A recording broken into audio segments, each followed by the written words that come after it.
Assalamualaikum warahmatullahi wabarakatuh. Perkenalkan, nama saya Puji Karim dengan NIM 2530101117 dari jurusan PAI kelas 1 PAIA dari Fakultas Ilmu Tarbiyah dan Keguruan. Di sini saya akan menerangkan atau menjelaskan tentang dinasti Umayyah.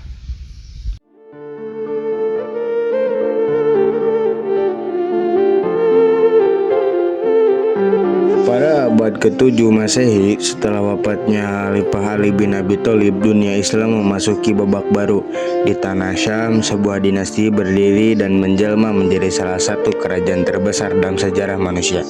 Dialah dinasti Umayyah. Kekuasaan yang membentang dari Spanyol di barat hingga India Timur menjadikannya imperium superpower pada masanya. Inilah kisah tentang kebangkitan, kejayaan, dan akhirnya kejatuhan dinasti Umayyah. Awal berdirinya dinasti Umayyah didirikan pada tahun 661 Masehi oleh Muawiyah bin Abi Sufyan, seorang pemimpin yang cerdas, disiplin, dan memiliki pengalaman luas dalam administrasi. Sebelum menjadi khalifah, Muawiyah adalah gubernur Damaskus di masa Umar dan Utsman, menjadikannya sosok yang memahami seluk-seluk pemerintahan dan militer. Setelah periode konflik internal yang dikenal sebagai Fitrah Kubro, umat Islam membutuhkan stabilitas. Muawiyah menawarkan hal itu. Ia memindahkan pusat pemerintahan ke Damaskus, sebuah kota strategis yang dekat dengan jalur perdagangan internasional dan budaya besar Romawi Timur. Dari sanalah pondasi kejayaan Umayyah dibangun. Muawiyah kemudian menata administrasi negara, memperkuat angkatan laut, dan mengorganisir tentara secara profesional. Untuk pertama kalinya, kekhalifahan dijalankan dengan sistem dinasti, di mana kepemimpinan diwariskan kepada putra atau kerabat. Bagian 2. Ekspansi besar-besaran. Di masa Umayyah, wilayah Islam melebar seperti tidak pernah terjadi sebelumnya. Para khalifah setelah Muawiyah seperti Abdul Malik Al-Walid, Umar bin Abdul Aziz, dan Hisham membawa kekhalifahan menuju puncak ekspansi. Di barat, pasukan muslim melintas Afrika Utara dan mencapai Maroko tahun 711 Masehi. Seorang jenderal bernama Tariq bin Ziyad menyeberangi selat yang kini dikenal sebagai Selat Gibraltar. Ia memasuki semenanjung Iberia dan membuka jalan bagi berdirinya Andalusia, sebuah peradaban Islam yang kelak menjadi pusat ilmu, seni, dan toleransi selama berabad-abad. Di timur, wilayah kekuasaan meluas hingga India Barat, Persia, dan Asia Tengah. Kota-kota besar seperti Samarkand, Bukhara, dan Merv berada di bawah pengaruh Islam, menjadikan rute jalur sutra semakin penting bagi ekonomi dunia. Di utara, pasukan Umayyah bahkan hampir memasuki wilayah Prancis, meski akhirnya terhenti di pertempuran Tours tahun 732 Masehi. Inilah masa ketika dunia mengenal kekhalifahan Umayyah sebagai kekuatan global, menghubungkan 3 benua dan berperan besar dalam peradaban dunia. Bagian 3. Administrasi dan pembangunan.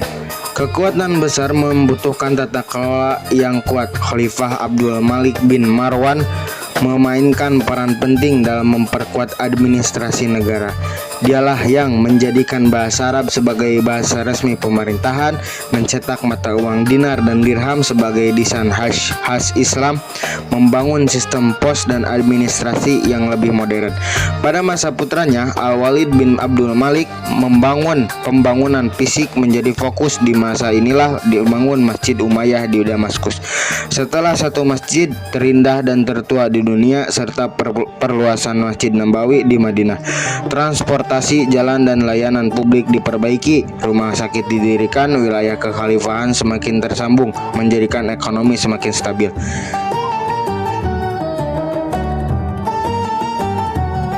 Bagian 4. Masa keemasan kehidupan sosial. Walaupun sering dikenal sebagai dinasti politik dan militer, dinasti Umayyah juga memberikan kontribusi besar dalam kehidupan sosial dan budaya di kota-kota besar seperti Damaskus, Kufah, Basrah, dan Kairo. Tumbuh pusat-pusat ilmu, para ulama fikih, ahli bahasa, dan perawi hadis berkembang pesat. Ilmu pengetahuan, administrasi, dan seni budaya Arab bersinar. Toleransi agama juga diberlakukan di wilayah tertentu. Banyak penduduk non-muslim seperti Yahudi, Kristen, Zoroaster tetap menjalankan kehidupan mereka dengan aman di bawah perlindungan negara.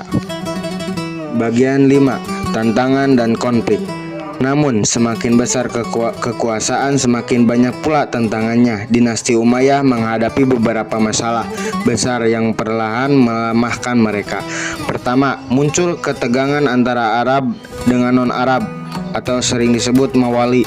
Kebijakan pajak dan status sosial sering memperlakukan kaum mawali tidak setara, menyebabkan banyak yang tidak puas. Kedua, konflik politik internal terus terjadi. Perselisihan dalam keluarga Umayyah, pemberontakan dari kelompok Syiah, Khawarij, dan munculnya kelompok Abbasiyah, semuanya menggerogoti stabilitas dinasti.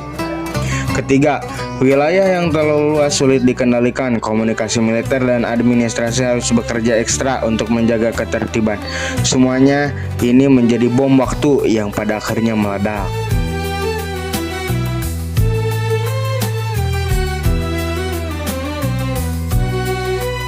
Bagian 6. Kejatuhan dinasti Umayyah.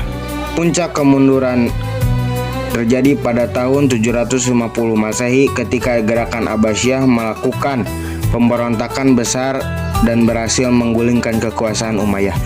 Pertempuran penentu terjadi di Zab di Irak. Hampir seluruh keluarga Umayyah dibunuh kecuali satu orang, yaitu Abdurrahman ad-Dakhil yang berhasil melarikan diri ke Andalusia. Di sana ia mendirikan dinasti Umayyah di Cordoba, menjadikan Spanyol Islam sebagai pusat peradaban gemilang selama berabad-abad berikutnya. Dengan jatuhnya Damaskus, berakhirlah dinasti Umayyah di timur, tetapi pengaruhnya tidak pernah benar-benar lenyap.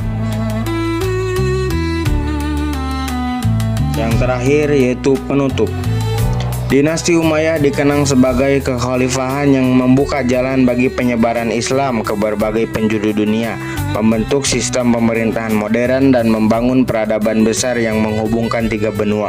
Meski kontroversi dan konflik mewarnai perjalanan mereka, warisan Umayyah tetap abadi dalam sejarah Islam dan sejarah dunia. Inilah cerita tentang dinasti Umayyah, sebuah kisah tentang ambisi, perjuangan, kejayaan, dan pelajaran berharga dari sebuah imperium yang pernah menguasai setengah dunia.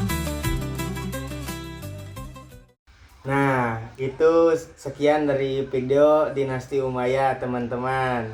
Wassalamualaikum warahmatullahi wabarakatuh.